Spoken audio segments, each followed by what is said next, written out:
Breaking చూస్తున్నాం. నేడు AP CS DGP Delhi వెళుతున్నారు. ఏపీలో పోలింగ్ తర్వాత జరిగిన హింసాత్మక ఘటనలపై ఢిల్లీ వచ్చి వివరణ ఇవ్వాలని కేంద్ర ఎన్నికల సంఘం ఆదేశించింది. అయితే 13వ తేదీన జరిగిన ఎన్నికల రోజు, ఆ తరువాతి రోజు మాచర్ల, తాడిపత్రి, చంద్రగిరి, నరసరావుపేటలో జరిగిన ఘటనలపై కేంద్ర ఎన్నికల సంఘం ఆగ్రహం వ్యక్తం చేసింది. ఏపీలో పోలింగ్ తీరుపై పూర్తి నివేదికతో ఢిల్లీకి రావాలంటూ ఆదేశించింది. ఈ నేపథ్యంలో నిన్న రాష్ట్ర సచివాలయంలో CS Jawahar Reddy, DGP Harish Kumar Gupta, intelligence ADG Kumar విశ్వజిత్లతో సీఎస్ అత్యవసర భేటీ అయ్యారు.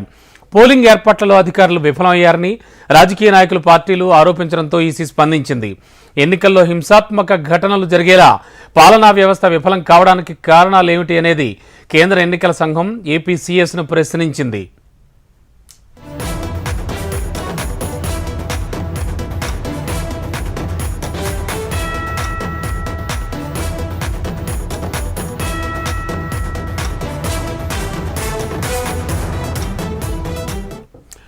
బ్రేకింగ్ లో చూస్తున్నాం. నేడు ఏపీ సీఎస్ డీజీపీ ఢిల్లీ వెళుతున్నారు. ఏపీలో పోలింగ్ తర్వాత జరిగిన హింసాత్మక ఘటనలపై ఢిల్లీ వచ్చి వివరణ ఇవ్వాలంటూ కేంద్ర ఎన్నికల సంఘం ఆదేశించింది. అయితే 13వ తేదీన జరిగిన ఎన్నికల రోజు, ఆ తర్వాత రోజు మాచర్ల, తాడిపత్రి, చంద్రగిరి, నరసరావుపేటలో జరిగిన ఘటనలపై కేంద్ర ఎన్నికల సంఘం ఆగ్రహం వ్యక్తం చేసింది. ఏపీలో పోలింగ్ తీరుపై పూర్తి నివేదికతో ఢిల్లీకి రావాలంటూ ఆదేశాలు జారీ చేసింది. ఈ నేపథ్యంలో నిన్న రాష్ట్ర సచివాలయంలో CS Jawahar Reddy, DGP Harish Kumar Gupta, intelligence ADG Kumar విశ్వజిత్లతో సీఎస్ అత్యవసర భేటీ అయ్యారు. పోలింగ్ ఏర్పాట్లలో అధికారులు విఫలమయ్యారని రాజకీయ నాయకులు, పార్టీలు ఆరోపించడంతో ఈసీ స్పందించింది.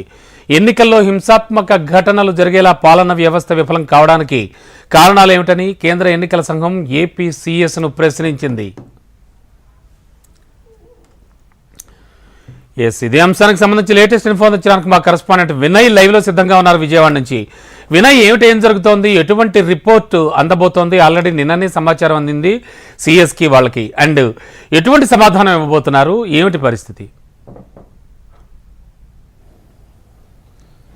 రమణ, పోలింగ్ సందర్భంగా ఆంధ్రప్రదేశ్లో జరిగిన హింసాత్మక ఘటనలకు సంబంధించి కేంద్ర ఎన్నికల సంఘం ఆగ్రహం వ్యక్తం చేసింది. ఈరోజు ఆంధ్రప్రదేశ్ డీజీపీ సీఎస్ను ఢిల్లీకి రావాలంటూ పిలిచింది. ఇప్పుడు ఈ అంశం ఆంధ్రప్రదేశ్లో హాట్ టాపిక్గా మారింది. ఆ పోలింగ్ రోజు, పోలింగ్ తర్వాత, అంటే ఈరోజు కూడా చాలా ప్రాంతాల్లో దాడులు జరుగుతూ ఉన్నాయి. ల్యాండ్ ఆర్డర్కి సంబంధించి కొన్ని ప్రాంతాల్లో ఇంకా కంట్రోల్ కాలేదు.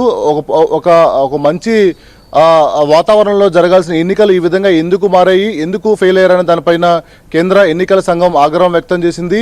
అనంతపురం, పల్నాడు, చిత్తూరు ఈ 3 ప్రాంతాల్లో విధ్వంసమైన ఘటనలు జరిగినాయి. చాలా చోట్ల చాలా మందికి తలలు పగిలాయి. ఇంట్లోకి వెళ్ళి మహిళలపైన దాడులు చేశారు. అటు వైఎస్ఆర్ కాంగ్రెస్ పార్టీ, ఇటు తెలుగుదేశం పార్టీ కార్యకర్తలు కావచ్చు, ముఖ్య నాయకులు కూడా గాయాలు పాలయ్యే వాళ్ళందరూ కూడా ఆసుపత్రుల్లో చికిత్స పొందుతూ ఉన్నారు. ముఖ్యంగా ఎన్నికల అంటే ఉదయం నుంచి ఎన్నికల జరిగిన పోలింగ్ రోజు ఉదయం నుంచి సాయంత్రం మరుసటి రోజు వరకు కూడా చాలా చోట్ల చాలా భారీ విధ్వంసమే జరిగిందని చెప్పొచ్చు. ముఖ్యంగా పల్నాడు ప్రాంతం, అదేవిధంగా చిత్తూరు, అనంతపురం నియోజకవర్గాల్లో చాలా చోట్ల ఈవీఎంలు ధ్వంసమయ్యాయి. పోలింగ్ బూతుల్లో ఏజెంట్లను కిడ్నాప్లు చేయడం, ఇలాంటి ఘటనలన్నీ కూడా చోటు చేసుకున్నాయి. ముఖ్యంగా హింసాత్మకమైన ఘటనలన్నీ ఐడెంటిఫై చేస్తూ ఉంటారు. దానికి సంబంధించి ఎందుకు పోలీస్ ఫోర్స్ని సరిగ్గా పెట్టలేకపోయారు, ఎందుకు ఇక్కడ ఇన్ని విమర్శలు పాలవాల్సి వస్తుందని దానిపైన కేంద్ర ఎన్నికల సంఘం దృష్టి పెట్టింది. ముఖ్యంగా దాంట్లో భాగంగానే ఈ ఎన్నికల విధుల్లో ఎవరైతే కీలకంగా ఉంటారో అటు పోలీస్ డిపార్ట్మెంట్ నుంచి సీఎస్ని, అదేవిధంగా గవర్నమెంట్ డిపార్ట్మెంట్ నుంచి సీఎస్ని కేంద్ర ఎన్నికల సంఘం ఢిల్లీకి పిలిచింది. ఈ నేపథ్యంలోనే నిన్న సచివాలయంలో ఆంధ్రప్రదేశ్ డీజీపీ, ఇంటెలిజెన్స్ ఏడీజీతో పాటు సీఎస్ వీళ్ళందరూ కూడా ఒక కీలక సమావేశం నిర్వహించుకున్నారు. ఎందుకు ఆంధ్రప్రదేశ్లో ఇలాంటి అల్లర్లు జరిగినాయి, ముఖ్యంగా పల్నాడు, అనంతపురం, అదేవిధంగా చిత్తూరు జిల్లాలో ఈ ఘటనలకు కారణం ఎవరు, ఏమై ఉంటుందని దానిపైన వాళ్ళందరూ కూడా డీటెయిల్డ్ ఎంక్వైరీ చేసుకున్నారు. ఈ రిపోర్ట్ అంతా మరి కాసేపట్లో ఢిల్లీకు ఆంధ్రప్రదేశ్ సీఎస్, అదేవిధంగా డీజీపీ పైన అవ్వబోతా ఉన్నారు.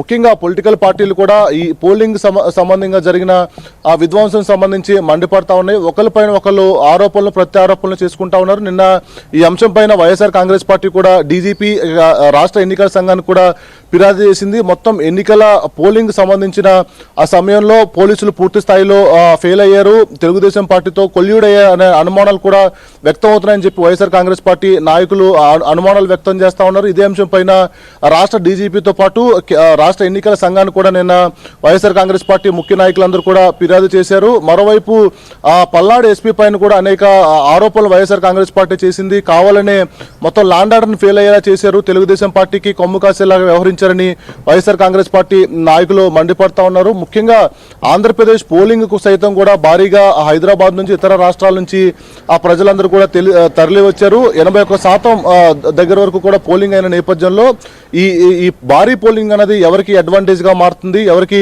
డిసడ్వాంటేజ్ గా మారుతుందనే అంశాలపైన కూడా రాజకీయ పార్టీలన్నీ కూడా లెక్కలేసుకుంటా ఉన్నాయి. ఒకవైపు అధికార వైఎస్ఆర్ కాంగ్రెస్ పార్టీ ఇది పాజిటివ్ ఓట్ అని ఆ లెక్కలేసుకుంటుంటే, ప్రతిపక్ష పార్టీ ఇది ప్రభుత్వం పైన ఉన్న వ్యతిరేకతతో మంది బయటకు వచ్చి ఓట్లేశారని చెప్పి మాట్లాడుతున్న పరిస్థితి కనిపిస్తా ఉంది. ఇలా ఓవరాల్ గా ఆంధ్రప్రదేశ్ లో పోలింగ్ సంబంధించి జరిగిన హింసాత్మక ఘటనలకు సంబంధించి కేంద్ర ఎన్నికల సంఘం ఆగ్రహం వ్యక్తం చేసింది. ఈ రోజు ఆంధ్రప్రదేశ్ డీజీపీతో పాటు సిఎస్ ఢిల్లీకి వెళ్లి వివరణ ఇవ్వబోతా ఉన్నారు. Ramana, okay, thank you Vinay. మొత్తానికి ఏపీలో జరిగినటువంటి ఎన్నికల తదనంతరం జరిగినటువంటి విషయాలన్నిటికీ సంబంధించి కూడా మనం ప్రస్తుతానికి విజయవాడ నుంచి రిపోర్ట్ చూసాం. సిఎస్ అయితే వాళ్ళ ఢిల్లీ వెళ్తున్నారు. ఒకసారి ఢిల్లీ వెళ్దాం.